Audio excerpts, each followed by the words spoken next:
Magandang gabi sa inyong lahat at siyempre kilala niyo ako si Alberto Losada Castro alias Brother Abet alias Asyong Gagamba, maraming bansag sa akin at kung ano-ano pa. Ngayon ay nandito ako sa Star Mall, Alabang, November 4 na ngayon at napapansin ko na nalalapit na ako sa, ang oras ngayon ay magto-12 na o magte-10 o'clock 9, mga ganon.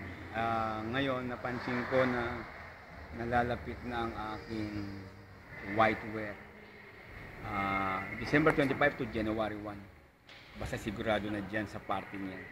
At gusto ko lang ipaalam sa inyo na ang lahat ng nakita ninyo sa akin, dahil ako ay isa sa mga singer, artista sa YouTube, lahat na napansin ninyo doon, kung kayo may nagtataka bakit may mga bagay doon na sa comedy, sa rock, horror, o anumang pinaggagawa ko ron, na Gangnam, ayun ay ginagawa ko sa ngayon.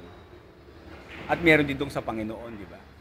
Ayun ay dahil nga sa ako ay hindi pa whitewear. Kaya huwag kayong matitisod, mga magulang at kapatid, sa akin.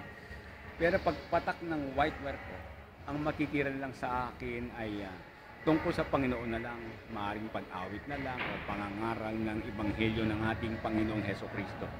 Ngayon, kung ako ay mawa-whitewear, gusto kong malaman ninyo na isipin na lang ninyo na sumabay na rin kayo kung gusto ninyo sa Panginoon. Kasi di ba nakalagay sa banal na kasulatan na huwag nyo kalimutan ang mga pagtitipon, sabi ni Apostol Pablo, sapagkat nalalapit na ang wakas. Ayokong mawala sa Panginoon at gusto ako ng Panginoong Hesukristo. Naalala niyo kamalayan sa katotohanan ng impyerno? Kamalayan sa katotohanan ng impyerno na sinagip ako ng Panginoon. Nagkaroon siya ng pangitain tungkol sa apoy. At sinagip niya ako. Ayaw niya ako maimpyerno kasi nasa banal na kasulatan yung impyerno. Kaya ito, hinahatak talaga ako ng Panginoon na ma-whitewear at mapapansin ko na lalo na babaguhin na niya ako, ibabalik na niya yung dati kong init sa Panginoon at sumabay na kayo sa akin. Mahirap na, maiwan kayo sa rapture.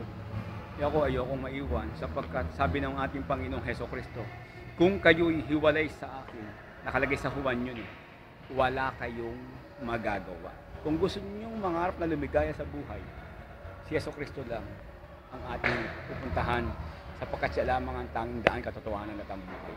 Salamat sa bawat isa sa inyo. Sa lahat-lahat, sa lahat ng mga iba't ibang mga nakilala ko, lahat-lahat na. At masasabi ko na huwag niyong kalimutan ang usapang ito natin tungkol sa YouTube na ito at tungkol sa aking pagbabalik loob sa Panginoong Hesukristo. Good luck, ipagpray ako ng lahat na nakakilala sa akin na maranasan ko lalo ang matindi at dalisay at kilos ng ating Panginoong Hesukristo. Salamat. Amen.